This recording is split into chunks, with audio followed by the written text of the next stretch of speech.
Bulletin में आपका स्वागत है। मैं हूं अश्विनी आपके साथ। चलिए शुरू करते हैं आज के खबरों का सिलसिला। उससे पहले एक नजर आज के मुख्य समाचारों पर।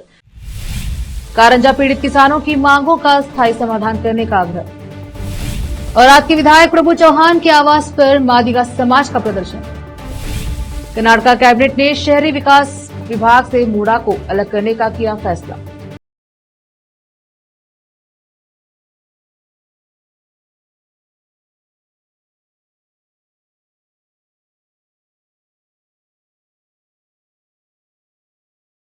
प्रचार पर ध्यान न दें।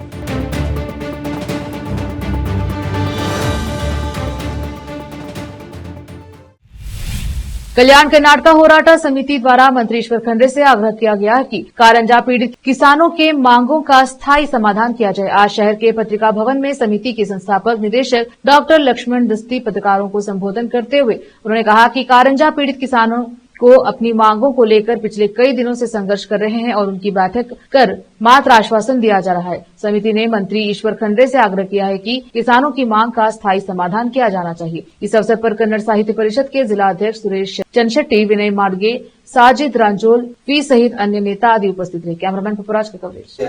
ನೀರು ಕೊಡಿಸ್ತಾ ಇದೆ ಮತ್ತು ರೈತರ ಭೂಮಿಗೆ ಸಹ ನೀರು ಕೊಡ್ತಾ ಇದೆ। ಇದು ನಾವು ಎಂದಿಗೂ ಮರಿಬಾರದು। ಈ ಮಾತು ಮೊದಲು ಹೇಳಿನೇ ವಿಷಯಕ್ಕೆ ಬರ್ತೀನಿ। ಸುಮಾರು ವರ್ಷಗಳಿಂದ ನಮ್ಮದು ಹೋರಾಟ ನಡೆದಿದೆ। 890 ದಿನ ಆಯಿತು। ನಿನ್ನೆ 889 ದಿವಸ ಸಂದರ್ಭದಲ್ಲಿ ನಾವು ನಿರೀಕ್ಷೆ ಇಟ್ಕೊಂಡಿದ್ದೇವೆ, ನಮ್ಮ ಮಂತ್ರಿಯವರು ಇವತ್ತು ಬರ್ತಾರ ನಿರೀಕ್ಷೆ ಇಟ್ಕೊಂಡಿದ್ದೀವಿ।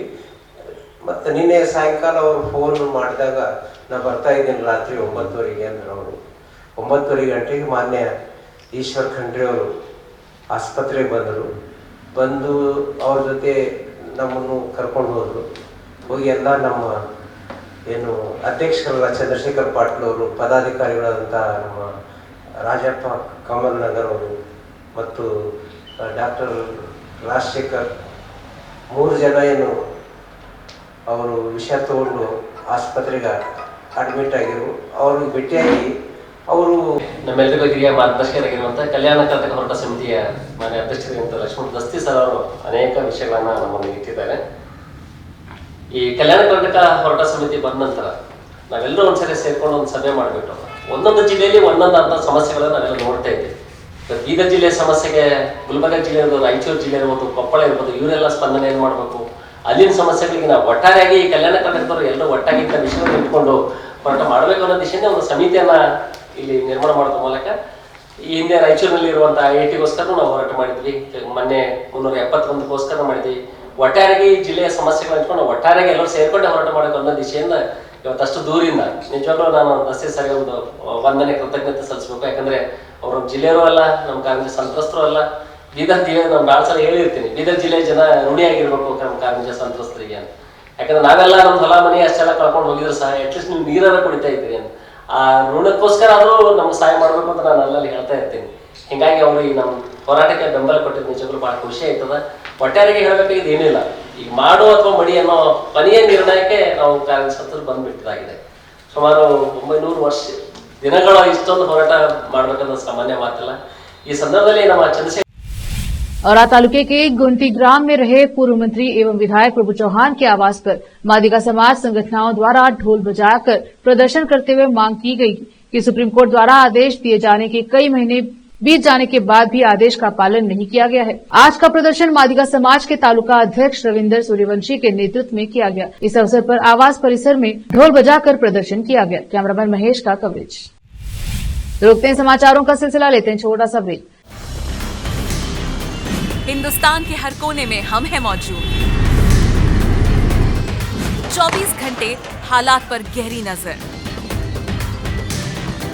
खबरों से जुड़े चुपते सवालात और आपको दिखाता है धार्मिक, सामाजिक, राजनीतिक, लोकल और इंटरनेशनल न्यूज की सबसे बेहतर कवरेज जो आपको रखती है हर पल बाखबर। देश और दुनिया भर की खबर के लिए देखते रहें KP News 24/7। Noor education trust Bidar की ओर से चलाए जाने वाला Noor MEd and BEd college Bidar, recognised by NCTE Delhi and affiliated to Bidar University Bidar. Admission are open for the academic year 2024-25. विशेषज्ञ और सक्षम शिक्षकों द्वारा शिक्षा प्राप्त करने के लिए नूर एमएड एंड बीएड कॉलेज में दाखिला लें और शांत वातावरण में शिक्षा प्राप्त करें। बीदर शहर में बेहतर शिक्षा का एकमात्र केंद्र Noor MEd and BEd college, Shahpur gate, Bidar. Phone numbers 9945283920, 8482221297। Break के बाद स्वागत है आपका। देखते हैं समाचार।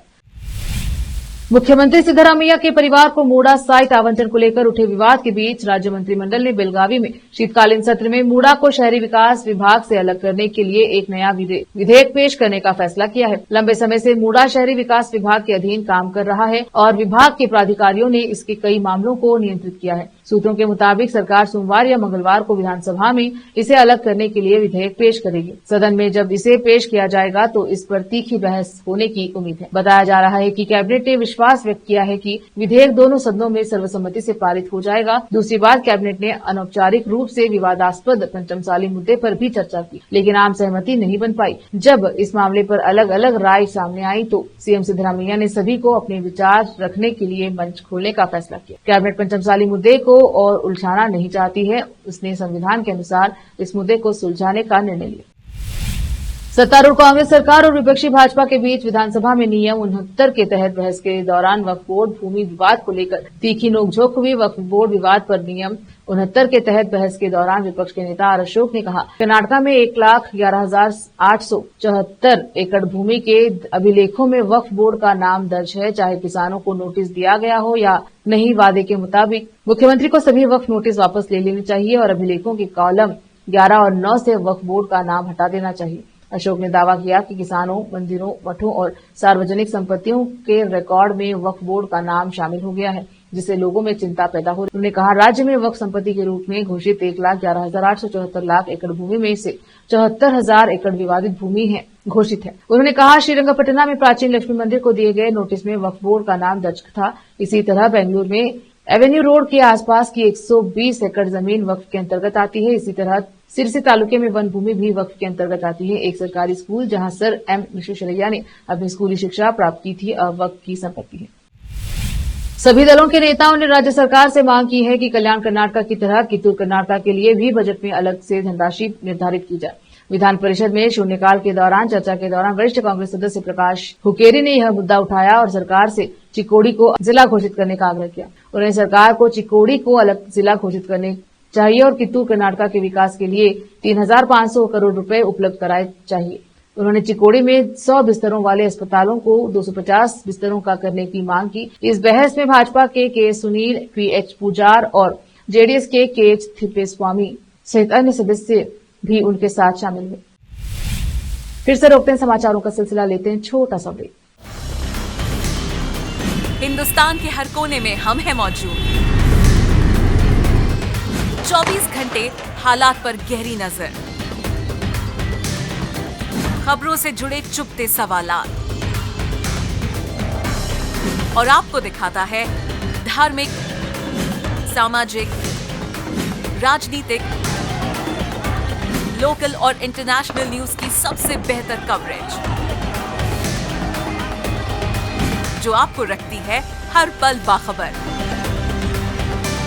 देश और दुनिया भर की खबर के लिए देखते रहें KP News 24/7। Noor education trust Bidar की ओर से चलाए जाने वाला Noor MEd and BEd college Bidar, recognised by NCTE Delhi and affiliated to Bidar University Bidar. Admission are open for the academic year 2024-25. विशेषज्ञ और सक्षम शिक्षकों द्वारा शिक्षा प्राप्त करने के लिए नूर एमएड एंड बीएड कॉलेज में दाखिला लें और शांत वातावरण में शिक्षा प्राप्त करें। बीदर शहर में बेहतर शिक्षा का एकमात्र केंद्र Noor MEd and BEd college, Shahpur gate, Bidar.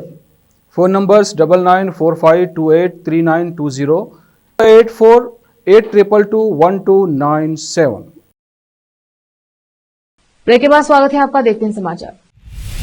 अनुसूचित जाति वामपंथी समूह से आने वाले कांग्रेस नेताओं ने अपने समुदाय के सदस्यों को सलाह दी है कि वे समुदाय के नेताओं के वर्ग के कथित प्रचार पर ध्यान न दें कि मुख्यमंत्री सिद्धरामैया सरकार अनुसूचित जाति कोटा के वर्गीकरण को लागू नहीं करेगी क्योंकि इसमें अनुभवजन्य आंकड़ों का अभाव है। उन्होंने कहा कि सरकार न्यायमूर्ति नागमोहन दास आयोग द्वारा 2 महीने में अपनी सिफारिशें प्रस्तुत करने के तुरंत बाद आंतरिक कोटा लागू करेगी। उन्होंने स्पष्ट किया कि तब तक सरकार 35,000 से अधिक रिक्तियों को भरने के लिए भर्ती प्रक्रिया शुरू नहीं करेगी। संयुक्त संवाददाता सम्मेलन को संबोधित करते हुए पूर्व राज्यसभा सदस्य डॉक्टर एल हनुमंतैया ने आरोप लगाया कि कुछ लोग यह कहकर समुदाय को गुमराह कर रहे हैं या आंतरिक आरक्षण लागू करने के लिए अब अनुभवजन्य आंकड़े उपलब्ध नहीं थे। उन्होंने बताया लेकिन सरकार 2011 की जनगणना के आंकड़ों और न्यायमूर्ति एजे सदाशिव आयोग द्वारा एकत्रित जानकारी पर विचार कर सकती है। इसके अलावा कांतराजू आयोग की जाति जनगणना रिपोर्ट में भी आंकड़े उपलब्ध हैं। अगर सरकार इस रिपोर्ट को स्वीकार करती है तो इसकी भी इस्तेमाल किया जा सकता है। विपक्ष के नेता आर अशोक ने सत्तारूढ़ कांग्रेस पर अंग्रेजों की फूट डालो और राज करो की नीति अपनाने तथा हिंदुओं और मुसलमानों के बीच दरार डालने का आरोप लगाया। उन्होंने विधानसभा में बोलते हुए कहा, वक्फ बोर्ड के माध्यम से कांग्रेस सरकार हिंदुओं की जमीन, मंदिर और कब्रिस्तान हड़प रही है। कांग्रेस हिंदुओं और मुसलमानों के बीच सांप्रदायिक विद्वेष पैदा करके अंग्रेजों की फूट डालो और राज करो की नीति पर चल रही है। किसानों की पहनिया में वक्फ का उल्लेख हटाना होगा। वक्फ मुद्दे को उठाने का यह अशोक का दूसरा प्रयास था। इससे पहले कुछ कांग्रेसी सांसदों के उनके प्रयास में बाधा पहुंचाई थी। वक्फ बोर्ड द्वारा पैदा किए गए भ्रम पर कांग्रेस से स्पष्टीकरण देने का आग्रह करते हुए अशोक ने पुरानी पार्टी से वक्फ बोर्ड द्वारा भूमि हड़पने के कारण किसानों और हिंदुओं के साथ हुए अन्याय को सुधारने की मांग की।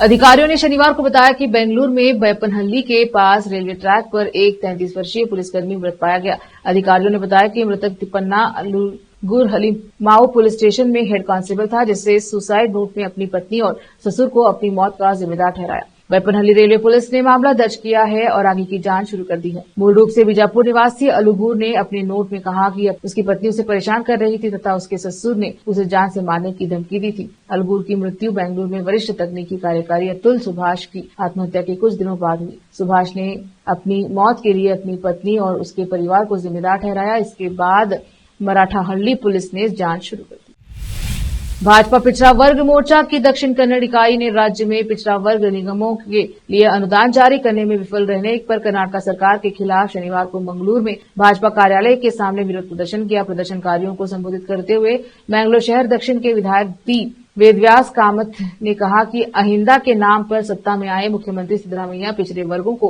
न्याय सुनिश्चित करने में विफल रहे हैं। उन्होंने कहा, मुख्यमंत्री बसवराज बोम्मई के नेतृत्व वाली पिछली भाजपा सरकार के कार्यकाल के दौरान दक्षिण कन्नड़ जिले में पिछड़े वर्गों के विकास के लिए 31.23 करोड़ रुपए का अनुदान जारी किया गया था। हालांकि सिद्धरामैया के नेतृत्व वाली सरकार ने राज्य में 1000 करोड़ रुपए से अधिक का अनुदान वापस ले लिया है। उन्होंने नारायण गुरु निगम की स्थापना की मांग को लेकर पदयात्रा में भाग लेने वाले लोगों के बारे में पूछा। उन्होंने दावा किया, हालांकि निगम को अब तक एक भी रुपए आवंटित नहीं किया गया है।